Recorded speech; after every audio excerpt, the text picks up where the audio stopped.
Hello students, this is Akanksha. Welcome to our channel. आज हम class 11th के mathematics का चैप्टर 11 यानी कि कोनिक सेक्शन के मिसलेनियस एक्सरसाइज के बाकी बचे हुए प्रॉब्लम्स को सॉल्व करेंगे, क्योंकि 1 से लेके 4 तक के प्रॉब्लम को हम लोग पिछले वीडियो में सॉल्व कर चुके थे। तो आज 5 से स्टार्ट करते हैं। तो देखिए 5th नंबर प्रॉब्लम क्या है। A rod of length 12 centimetre moves with its and always touching the coordinate axis. एक 12 सेंटीमीटर लंबा रॉड है। वो रॉड कुछ इस तरह से मूव करता है कि उसका एंड पॉइंट हमेशा कोऑर्डिनेट एक्सिस को टच करता है। Determine the equation of the locus of a point P on the rod which is 3 centimetre from the end is contact with the X axis. उस rod पे, वो जो rod था जिसका लेंथ 12 सेंटीमीटर था, उस रॉड पे एक एक्स एक्सिस को वो जिस पॉइंट पे टच करता है रॉड, उससे 3 सेंटीमीटर की दूरी पे एक पॉइंट P लिया गया है। हमें उस पॉइंट का लोकस चाहिए। लोकस बोले तो बिंदु पथ, मतलब रॉड जो घूम रही है। तो रॉड घूम रही है, इसका मतलब है कि रॉड पर का सारा पॉइंट घूम रहा है। मान लीजिए कि आप ये जो है ना एक रॉड है, ये आप मान लीजिए कि ये रॉड है। अब जब रॉड मूव करेगा तो रॉड पे जितने भी पॉइंट्स होंगे वो सारे पॉइंट्स मूव करेंगे। तो हमें सारे पॉइंट से मतलब नहीं है, हमें सिर्फ उस पॉइंट से मतलब है जो कि ये जहाँ पे एक्स एक्सिस को टच करती है ये रॉड, उससे 3 सेंटीमीटर की दूरी पे जो पॉइंट है, हमें उस पॉइंट का लोकस चाहिए। तो रॉड घूमेगा तो रॉड पर का सारा पॉइंट घूमेगा, और पॉइंट के घूमने से हमें एक पाथ मिलेगा, पॉइंट का एक पाथ ट्रेस होगा, और हमें उसी पाथ का इक्वेशन निकालना है। ओके, तो मैं पहले फिगर से आप लोगों को समझाती हूँ। देखिए स्टूडेंट्स, ये है वाई एक्सिस, एक्स एक्सिस, ठीक है, इस तरह से, और ये है ओरिजिन। अब ये 12 सेंटीमीटर लंबा रॉड है, ठीक है। ये रॉड कुछ इस तरह से घूमेगा कि इसके साथ ये लगा हुआ है कंडीशन कि ये इस तरह से घूमेगा ये रॉड कि इसका एंड पॉइंट हमेशा कोऑर्डिनेट एक्सिस को टच करेगा। तो देखिए अभी मैं रॉड को ऐसे ले रही हूँ, ठीक है, इस तरह से मैं रॉड को ले रही हूँ। तो आप देख सकते हैं कि ये जो रॉड है उसका एंड पॉइंट, एक एंड पॉइंट एक्स एक्सिस को और दूसरा एंड पॉइंट वाई एक्सिस को टच कर रहा है, ठीक है। और ये जो रॉड है उसका लेंथ है 12 सेंटीमीटर। ये जो आप रॉड देख रहे हैं, ये वाला रॉड, इसका लेंथ है 12 सेंटीमीटर। और हमें क्या दिया हुआ है, हमें जहाँ पे वो एक्स एक्सिस को टच करता है रॉड, जैसे ये देखिए रॉड एक्स एक्सिस को यहाँ पे टच कर रहा है, तो उससे 3 सेंटीमीटर की ऊंचाई पे यहाँ पे मैं एक पॉइंट ले लेती हूँ P। ये जो पॉइंट आप देख रहे हैं ये पॉइंट है P। हमें इस पॉइंट P का लोकस निकालना है, मतलब रॉड के घूमने से जो पॉइंट P का पाथ बनेगा, हमें उस पाथ का इक्वेशन चाहिए। तो देखिए स्टूडेंट्स, आप यहाँ पे समझिए सही ढंग से। ये देखिए, अब हमें रॉड को ऐसे घुमाना है कि रॉड का दोनों एंड पॉइंट कोऑर्डिनेट एक्सिस को टच करे। तो कैसे घुमाएंगे हम रॉड को? देखिए इस तरह से हम घुमाएंगे, ऐसे। ये देखिए अभी कोऑर्डिनेट एक्सिस को टच कर रहा है, देखिए दोनों एंड पॉइंट कोऑर्डिनेट एक्सिस को टच कर रहा है, इस तरह से। देखिए एक एंड पॉइंट ये है, एक एंड पॉइंट ये यहाँ पे है, दोनों कोऑर्डिनेट एक्सिस को टच कर रहा है। फिर भी अभी देखिए कोऑर्डिनेट एक्सिस को टच कर रहा है, दोनों एंड पॉइंट कोऑर्डिनेट एक्सिस को टच कर रहा है। ओके, आप देख रहे हैं, आप यहाँ पे देखिए इस तरह से, ये देखिए कोऑर्डिनेट एक्सिस को टच कर रहा है दोनों एंड पॉइंट। ये देख सकते हैं आप लोग, कोऑर्डिनेट एक्सिस को टच कर रहा है अभी तक। ये देखिए हमें इस तरह से मूव कराना है कि रॉड का दोनों एंड पॉइंट कोऑर्डिनेट एक्सिस को टच करता रहे। और आप देख सकते हैं कि मैं यहाँ पे इस तरह से घुमा रही हूँ कि रॉड का दोनों एंड पॉइंट कोऑर्डिनेट एक्सिस को टच कर रहा है। ओके, अरे बात समझ में। तो फिर से देखिए अपने इनिशियल पोजीशन पे रॉड पहुंच गया, ऐसे ही था ना पहले। तो मैं घुमाई हूँ इसको दिए गए कंडीशन के अकॉर्डिंग कि दोनों इसका एंड पॉइंट कोऑर्डिनेट एक्सिस को टच करता रहे। तो आप देख सकते हैं कि जब मैं घुमाई तो ये जो पॉइंट P था वो कैसे कैसे कैसे उसका पाथ बना। रॉड के घूमने से पॉइंट P भी घूमा, रॉड घूमा तो पॉइंट P भी घूमा, क्योंकि पॉइंट P रॉड पे है। तो जब पॉइंट P घूमा तो पॉइंट P के घूमने से तो एक पाथ बना, हमें उसी पाथ का इक्वेशन चाहिए। तो आप ध्यान से देखिएगा वो पाथ। देखिए ये जो पॉइंट P है अभी यहाँ पे है, ये जो पॉइंट P है अभी कहाँ है, यहाँ पे है, ठीक है, यहाँ पे है पॉइंट P। अब ये पॉइंट P घूमेगी इस तरह से। देखिए दोनों एंड पॉइंट जो है, ये देखिए यहाँ पे आ गया पॉइंट P, देख सकते हैं आप लोग। अब देखिए इस तरह से इस तरह से पॉइंट पी यहाँ पहुंच गई। अब मैं यहाँ पे डॉट दे रही हूँ, पॉइंट पी की पोजीशन को दिखा रही हूँ। अब देखिए, अब ये पॉइंट पी देखिए, अब ये जो पॉइंट पी है ये एक्स एक्सिस पे आ गई यहाँ पे, ये देखिए पॉइंट पी यहाँ पे आ गई। अब क्या होगा, अब देखिए यहाँ से इस तरह से घूमेगी, क्योंकि हमें दोनों एंड पॉइंट को हमेशा कोऑर्डिनेट एक्सिस से टच करवाना है, तो इस तरह से आएगा। तो पॉइंट पी का पोजीशन अब बताइए कहाँ है, पॉइंट पी का पोजीशन जो है अब ये हो गया, देख सकते हैं आप लोग। उसके बाद ये देखिए यहाँ पे इस तरह से घूमा, घूमते घूमते घूमते घूमते घूमते घूमते यहाँ पे पहुंच गया। तो देखिए वाई एक्सिस पे यहाँ पे आ गया पॉइंट पी। अब फिर से घुमाना है और इस तरह से घुमाना है कि एंड पॉइंट हमेशा एक्सिस को टच करते रहे। तो देखिए पॉइंट पी का पोजीशन अब यहाँ आ गया पॉइंट पी, इस तरह से, और इस तरह से जब आप और इसको आगे ले जाइएगा ऐसे, तो देखिए पॉइंट पी अब यहाँ आ गया, देख सकते हैं आप लोग। और फिर इसे इस तरह से आप यहाँ लेके चले आइएगा, जो कि ये पोजीशन था। अब मैं रॉड को हटा लेती हूँ।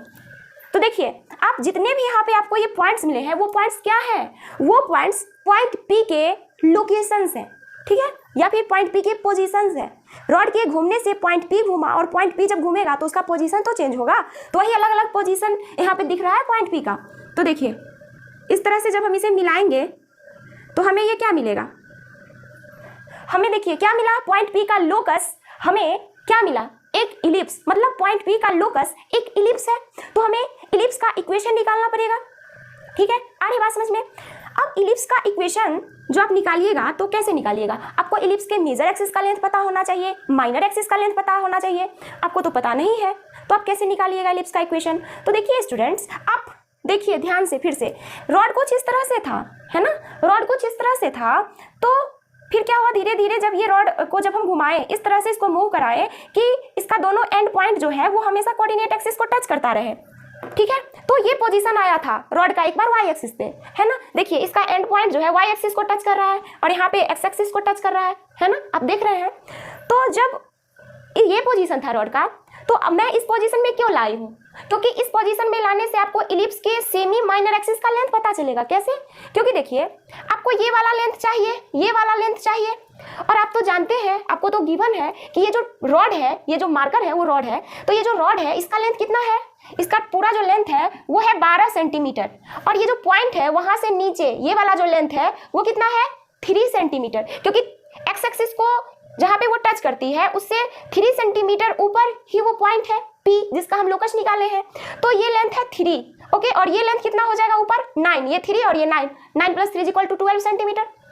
मतलब ये वाला जो लेंथ है, ये वाला लेंथ ये कितना है 3। आ रही बात समझ में, क्योंकि हमें इस पॉइंट का P का लोकस है, ये लोकस ये किसका है, पॉइंट P का लोकस है। तो पॉइंट P को उस पे डाल दीजिए, मैं डाल दी पॉइंट P को उस पे। तो ये जो लेंथ मिला, ये वाला लेंथ वो 3 है, ओके। मतलब इलिप्स के सेमी माइनर एक्सिस का लेंथ कितना है 3 है। आ रही बात समझ में। अब आगे देखिए, ये था पोजीशन रॉड का। अब इस तरह से रॉड घूमी, है ना, और घूमते घूमते घूमते घूमते घूमते घूमते रॉड का पोजीशन एक बार ये आ गया, रॉड का पोजीशन एक बार ये आ गया, है ना, ये पोजीशन आ गया रॉड का। तो देखिए रॉड का ये एक एंड पॉइंट वाई एक्सिस को और एक एंड पॉइंट एक्स एक्सिस को टच कर रहा है। तो हमें अब सेमी मेजर एक्सिस का लेंथ मिल जाएगा, क्योंकि देखिए मैं पॉइंट P का लोकस यहाँ पर जो निकाली थी, तो ये पॉइंट P के लोकस को रिप्रेजेंट कर रहा है ना। तो पॉइंट P से इधर आ पाइए यहाँ तक, ये किसको टच कर रहा है वाई एक्सिस को। तो वाई एक्सिस से लेके पॉइंट P तक का जो डिस्टेंस होगा, ये जो वाई एक्सिस है उससे जो पॉइंट P का परपेंडिकुलर डिस्टेंस होगा वो क्या होगा, तो आप देख रहे हैं कि वो 9 होगा। मतलब कि ये वाला जो लेंथ है, ये वाला लेंथ वो 9 है।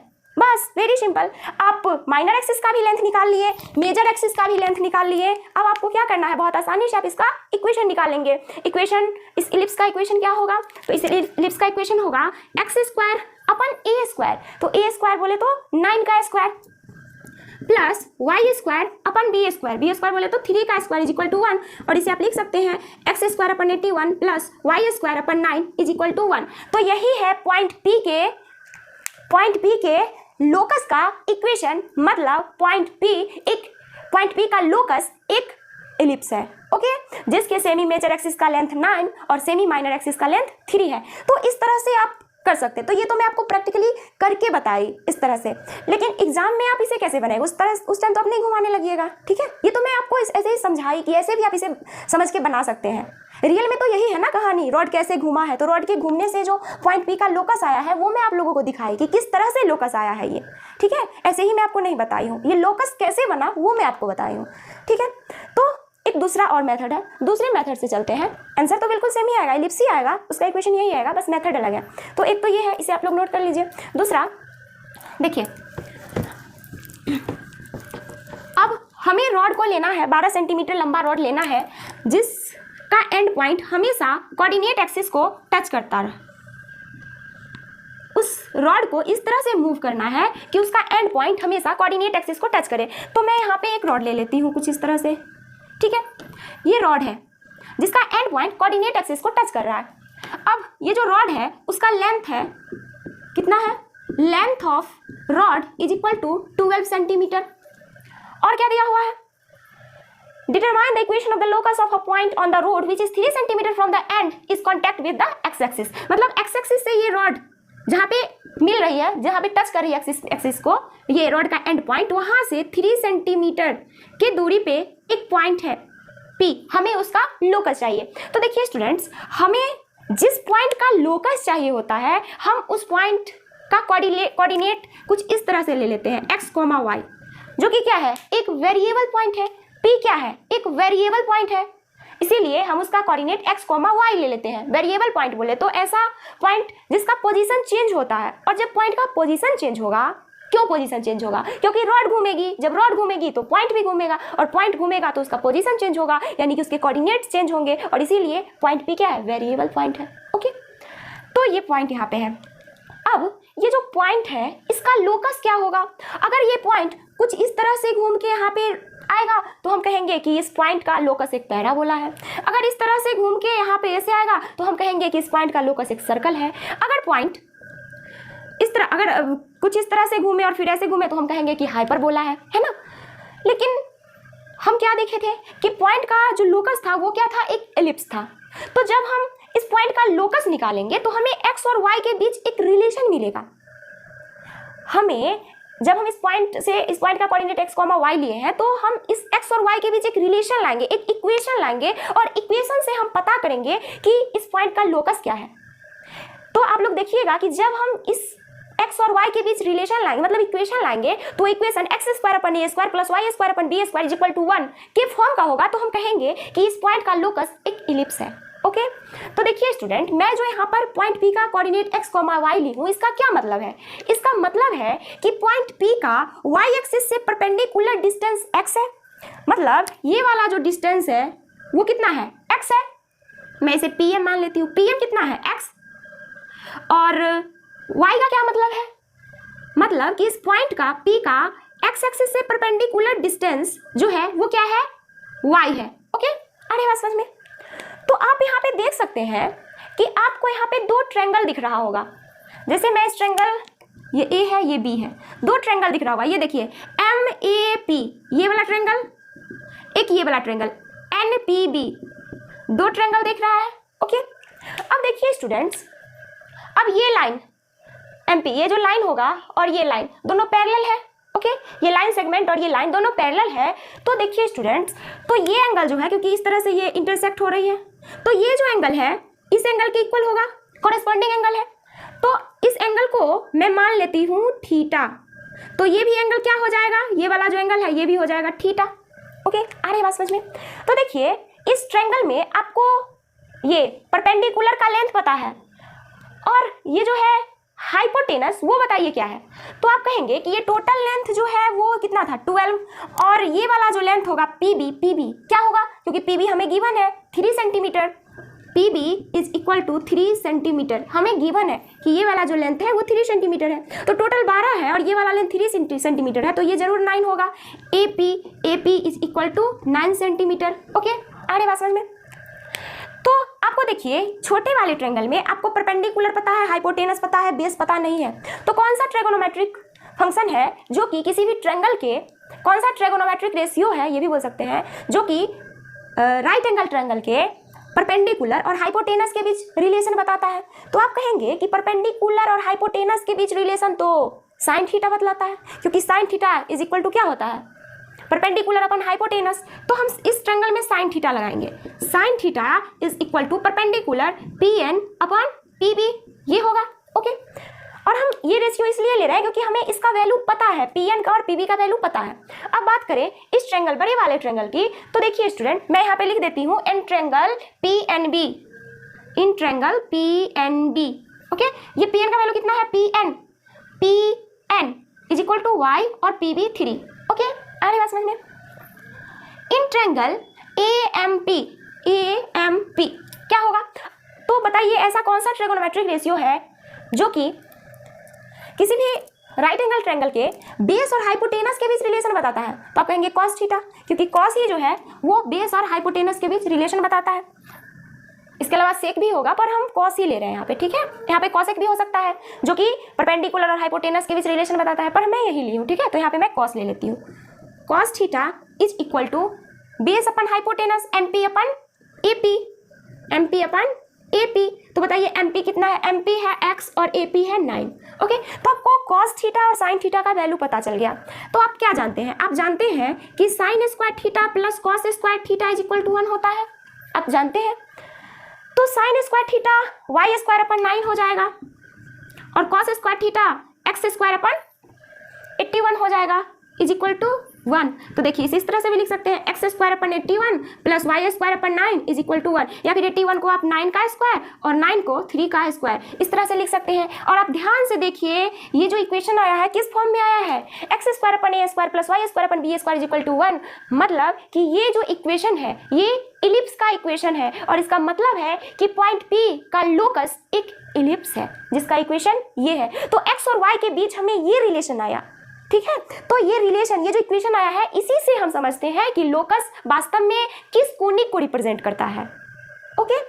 कोई भी पॉइंट, आपको किसी भी पॉइंट का अगर आपसे लोकस पूछा जाए तो आप उस पॉइंट के कोऑर्डिनेट ले लीजिए x, y, ठीक है, और दिए गए कंडीशन के अकॉर्डिंग चलिए। और जब आपको लास्ट में जो x और y के बीच रिलेशन आएगा, जो इक्वेशन आएगा, तो आप इक्वेशन देख के पता करेंगे कि वो इक्वेशन किस कोनिक का है। अगर वो इक्वेशन पैराबोला का है तो आप कहेंगे कि उस पॉइंट P का लोकस एक पैराबोला है। वो इक्वेशन अगर सर्कल का है तो आप कहेंगे कि पॉइंट P का लोकस सर्कल है। वो इक्वेशन एक हाइपरबोला का है तो आप कहेंगे उस पॉइंट P का लोकस एक हाइपरबोला है। आ रही बात समझ में?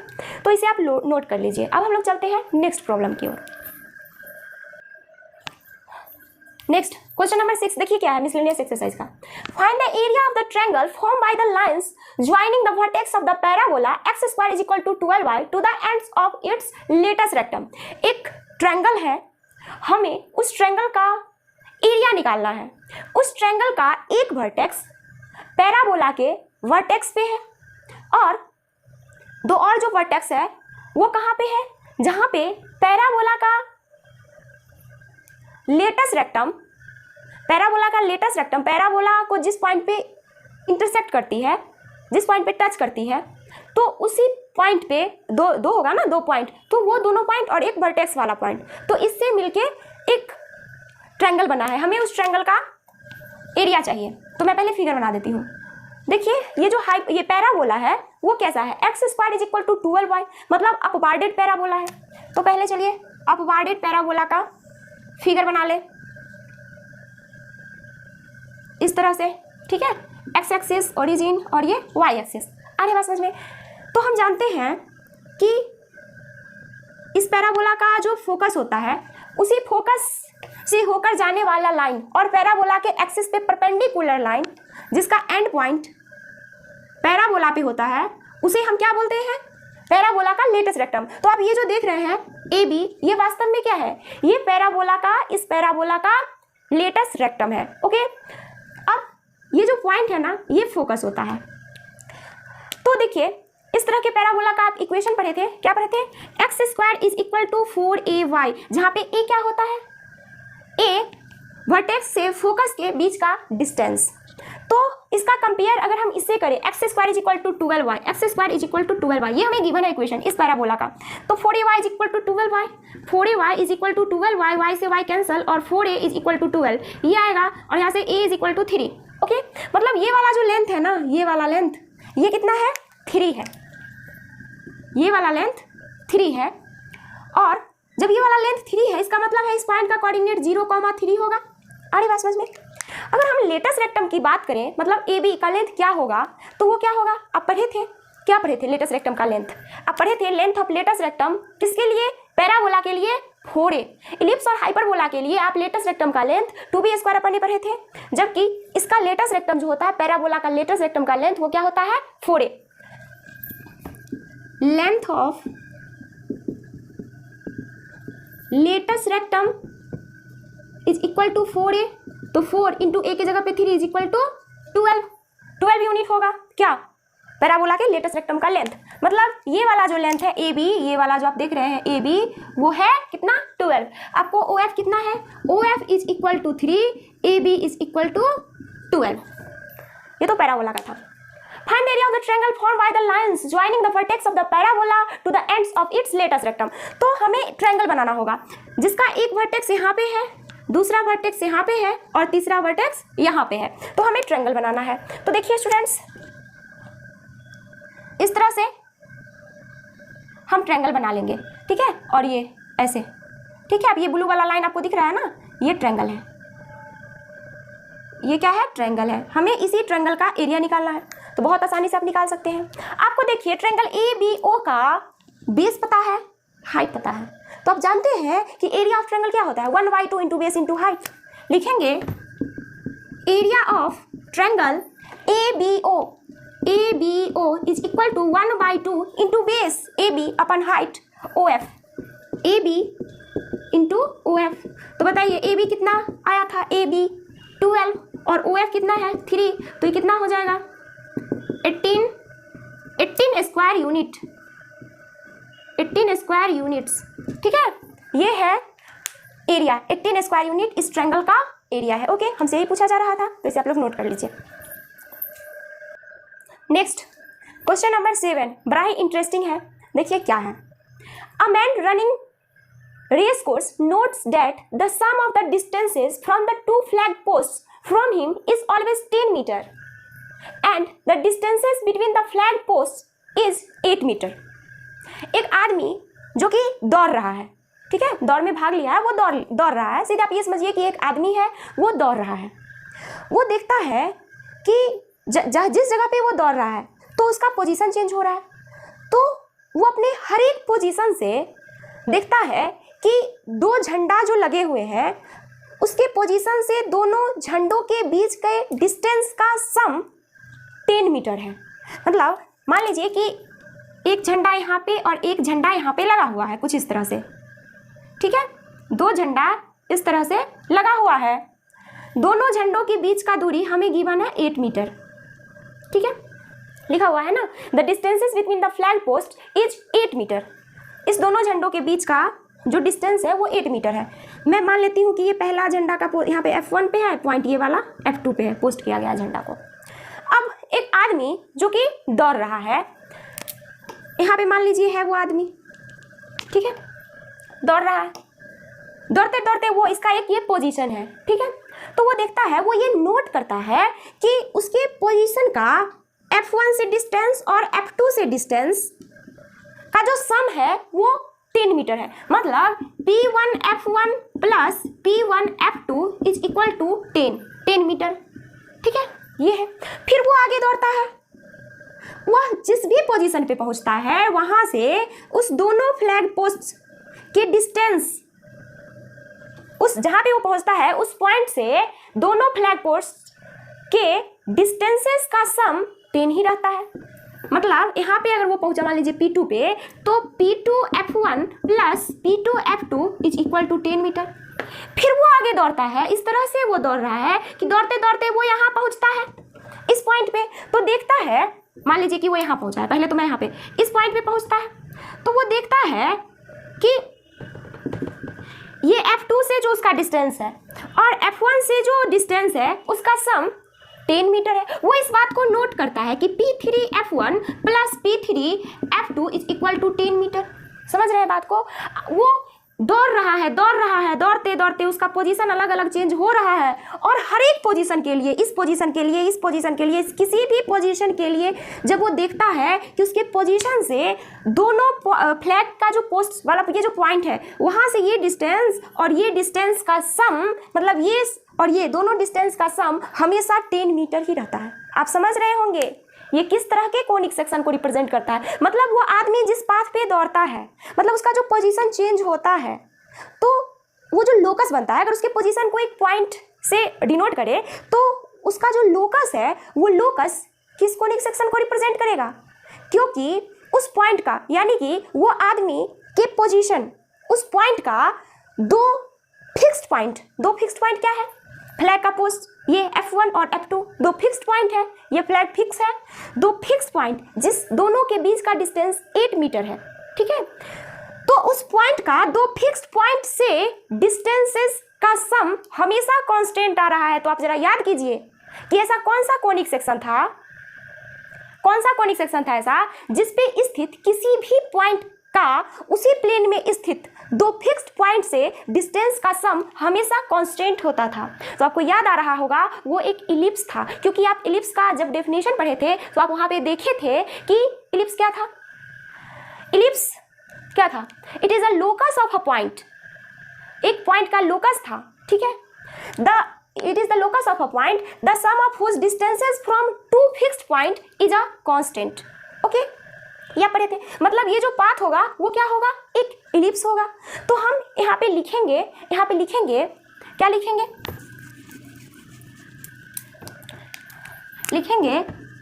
since the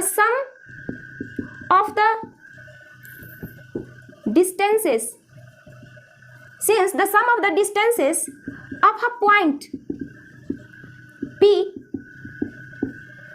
यहाँ पर मैं पोजीशन कोई ले लेती हूँ P x y, उसी का पोजीशन ये चेंज होते होते गया है, जो कि ये क्या है, P क्या है, उस आदमी के पोजीशन को रिप्रेजेंट कर रहा है। Since the sum of the distances of a point P x y from the two fixed point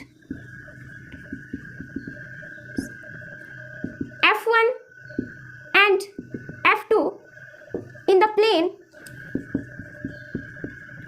is a constant,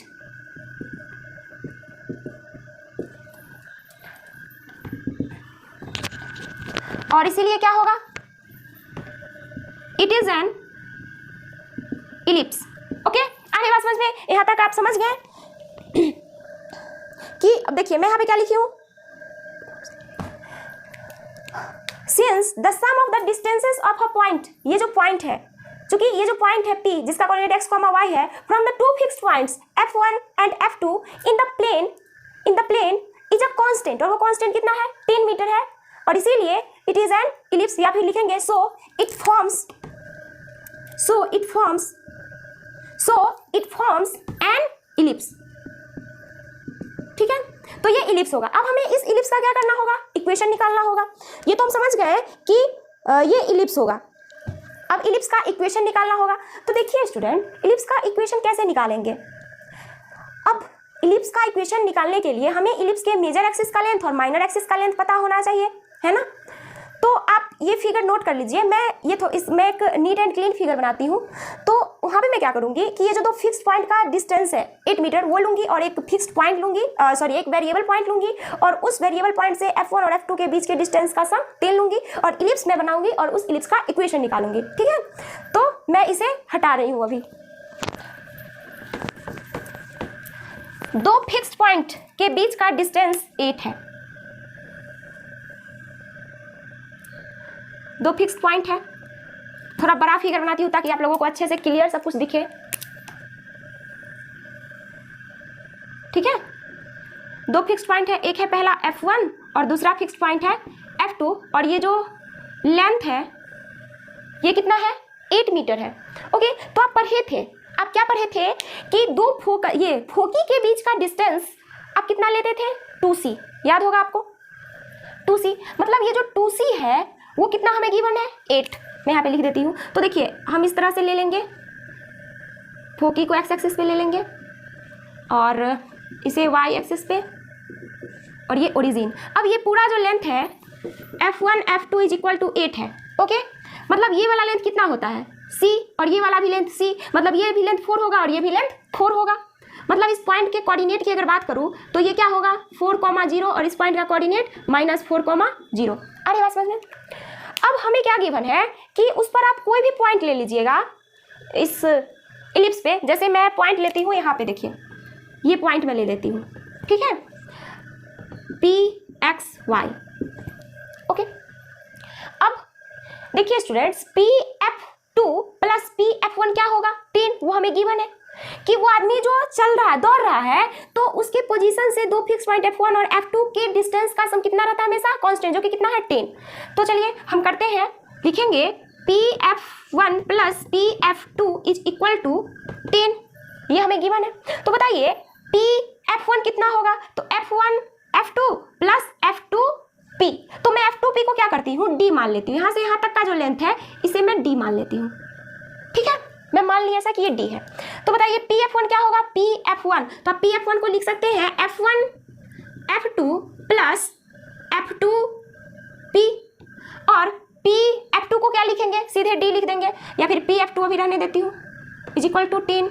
अब F1 F2 कितना होगा, टोटल लेंथ आप देख सकते हैं 8, प्लस F2P क्या आप मान लिए D, और ये कितना होगा, वही same D is equal to 10। तो यहाँ से आपको क्या मिलेगा, 2D इज इक्वल टू 2, और इसीलिए D इज इक्वल टू 1। मतलब ये जो लेंथ है ना वो 1 है, ये जो D है F2P है वो कितना है, 1 है। अरे बात समझ में। अब ये वाला लेंथ 1 है, तो इसका मतलब O से लेके P तक का लेंथ क्या होगा, बताइए OP क्या होगा, OP, तो OP is equal to OF2 plus F2P, OF2 plus F2P, ये होगा, दिख रहा है ना, एक मिनट में देख लेती हूँ, हाँ देख तो रहा है, OF2 plus F2P, OF2 plus F2P, तो OF2 कितना है 4 plus F2P1 is equal to 5। मतलब OP जो है, OP वो कितना है, 5 है। इसका मतलब है कि इलिप्स के सेमी मेजर एक्सिस का लेंथ 5 है। अरे बात समझ में। तो हम लिखेंगे यहाँ पे length of semi major axis, और उसे हम किससे डिनोट करते हैं, A से, is equal to A is equal to 5। ये दिख रहा है कि नहीं, एक मिनट, हाँ दिख तो रहा है। Length of semi major axis is equal to A, जो कि किसके इक्वल है, 5। ओके, तो आपको C पता है, मतलब दोनों फोकस के बीच का जो डिस्टेंस आप लेते थे 2C, तो उसमें से 2C 8 है, मतलब C 4 है, और आपको C पता है, ठीक है। ये वाला जो लेंथ है ये कितना है, 4 है, मतलब आपको C पता है। यहाँ पे मैं लिख देती हूँ 2C is equal to 8 implies that C is equal to 4। आपको C पता है, A पता है, तो क्या आप B नहीं निकाल सकते हैं, बहुत आसानी से आप B निकाल लेंगे। तो आप एक रिलेशन पढ़े थे, क्या पढ़े थे, इलिप्स के लिए पढ़े थे कि C square is equal to A square plus B square. आप एक रिलेशन पढ़े थे, C square is equal to A square plus B square. मैं उस रिलेशन को यहाँ पे लिख देती हूँ, C square is equal to A square plus B square, ठीक है। तो C स्क्वायर आपको पता है, यानी कि C 4 का स्क्वायर, 4 का square is equal to A का स्क्वायर, यानी कि 5 का स्क्वायर प्लस B का स्क्वायर। तो ये 25 में से 16 घटाना पड़ेगा, C square is equal to A square plus B square, ठीक है। ये पढ़े थे आप यहाँ, सॉरी ये तो C square is equal to A square plus B square आप हाइपरबोला के लिए पढ़े थे, आप इलिप्स के लिए पढ़े थे, याद कीजिए A square is equal to B square plus C square. आप ये कंडीशन पढ़े थे इलिप्स के लिए, क्योंकि A स्क्वायर यहाँ पे बड़ा, क्योंकि A यहाँ पे बड़ा है और C छोटा है, जबकि हाइपरबोला में C बड़ा था, A छोटा था, इसीलिए वहाँ पे C square is equal to क्या था, A square plus B square, और यहाँ पे A बड़ा है और C छोटा है, इसीलिए यहाँ पे A square is equal to B square plus C square, ठीक है। तो A स्क्वायर यानी कि 5 का square is equal to B square और प्लस C स्क्वायर यानी कि 4 का स्क्वायर, और जब आप इसे सॉल्व करेंगे तो B इज इक्वल टू आपको आ जाएगा 25 में से 16 जाएगा तो 9, और 9 का स्क्वायर रूट कितना हो जाएगा, 3। मतलब B का वैल्यू आपको आ जाएगा 3। ओके, अब it is forms an ellipse, ये एक इलिप्स होगा, तो इलिप्स होगा तो इलिप्स का इक्वेशन क्या होगा, x square upon A square plus Y square upon B square is equal to 1। तो अब बताइए यहाँ पे क्या होगा, x square upon A square, तो A स्क्वायर यानी कि 5 का स्क्वायर यानी कि 25 और plus Y square upon B square, तो B स्क्वायर यानी कि 9 इज इक्वल टू 1। तो यही होगा उस आदमी के, क्या होगा, वो आदमी जो पाथ ट्रेस किया है उसका इक्वेशन, जो कि क्या है, एक इलिप्टिकल पाथ है, और उसका equation x square upon 25 plus Y square upon 9 is equal to 1, ये है, ठीक है। तो ये हमसे पूछा जा रहा था, इसे आप लोग नोट कर लीजिए। एक मिनट स्टूडेंट, ये जो लेंथ आप यहाँ पे देख रहे हैं, ये वाला जो लेंथ आया है वो कितना आया है, 3। ओके, तो इस पॉइंट का कोऑर्डिनेट 0,3 होगा। ओके,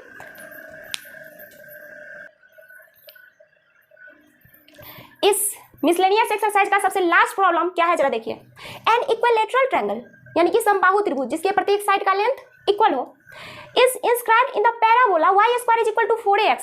एक पैराबोला के अंदर एक इक्विलेटरल ट्रायंगल बनाया गया है, तो तो चलिए मैं पहले पैराबोला बना लेती हूँ। Y square is equal to 4ax कैसे बनेगा? Y square is equal to 4ax, इस तरह से पैराबोला होगा। ठीक है, इस पैराबोला का इक्वेशन क्या है? Y square is equal to 4ax where one vertex is at the vertex of the parabola find the length of the side of the triangle. एक वर्टेक्स जो है वो कहाँ है? पैराबोला के वर्टेक्स पे है। ट्रायंगल का एक वर्टेक्स पैराबोला के वर्टेक्स पे है, मतलब यहाँ पे है, और हमें इक्विलैटरल ट्रायंगल को ड्रॉ करना है। तो मैं इस तरह से इक्विलैटरल ट्रायंगल को ड्रॉ कर लेती हूँ, जो कि कहाँ है? पैराबोला के अंदर बनाया गया है। ठीक है, ये थोड़ा ज़्यादा बड़ा हो गया है ना, आप लोगों को दिख रहा होगा, पर हमें क्या करना है? तीनों साइड का लेंथ इक्वल लेना है, तब तो वो इक्विलैटरल ट्रायंगल होगा ना। तो देखने में भी तो ऐसा लगना चाहिए, ऐसे ऐसे और ये इस तरह से। ठीक है, ये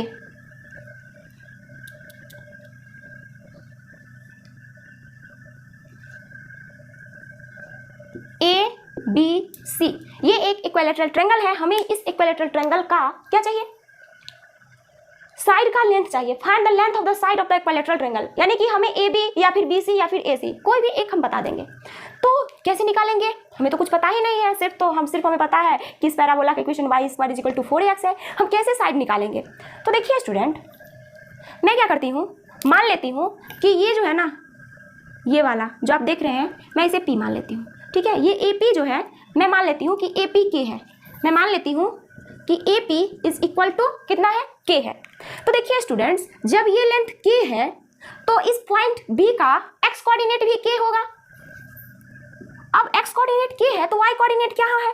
तो देखिए ये जो पॉइंट B है वो पैराबोला पे है, जिसका equation y square is equal to 4ax है। तो जब हम x के जगह पे K पुट करेंगे तो उससे जो हमें y का वैल्यू होगा वो y का वैल्यू पॉइंट B का y कोऑर्डिनेट होगा। ओके, तो इसमें पुट कीजिए, put x is equal to K in y square is equal to 4ax, put y is equal to K in y square is equal to 4ax। ठीक है, तो put कीजिए y square is equal to 4ak, यहाँ से y is equal to क्या आएगा? 2 root under AK, ये आएगा 2 रूट अंडर AK। अरे बात समझ में? अब ये 2 रूट अंडर AK है, इसका मतलब है कि ये PB जो है, PB उसका लेंथ 2 रूट अंडर AK होगा। अरे बात समझ में? अब चूंकि ये एक क्या है?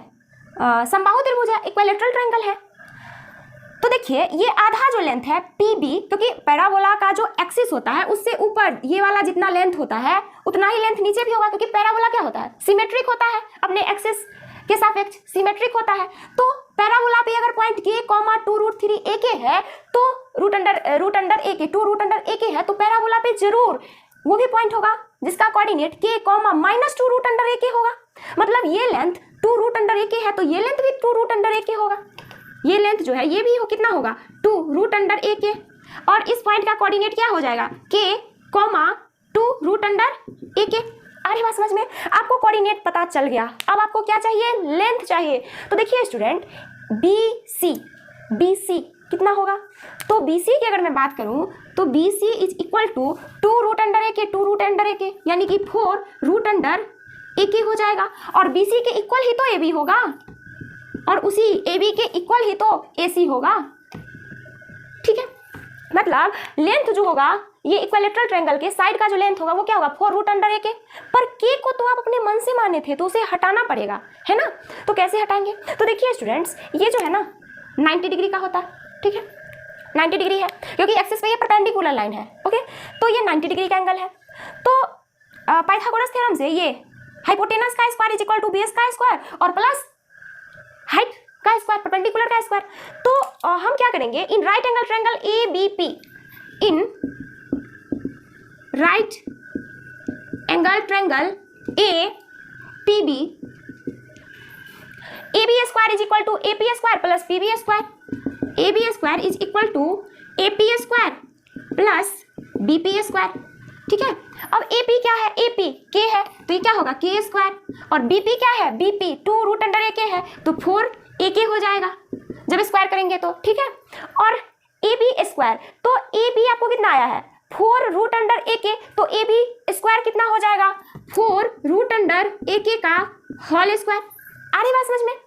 अब देखिए यहाँ पर से क्या आएगा 16ak इज इक्वल टू के स्क्वायर प्लस 4ak। यहाँ से आप लिख सकते हैं के square is equal to 12ak। ठीक है, K square is equal to 12ak।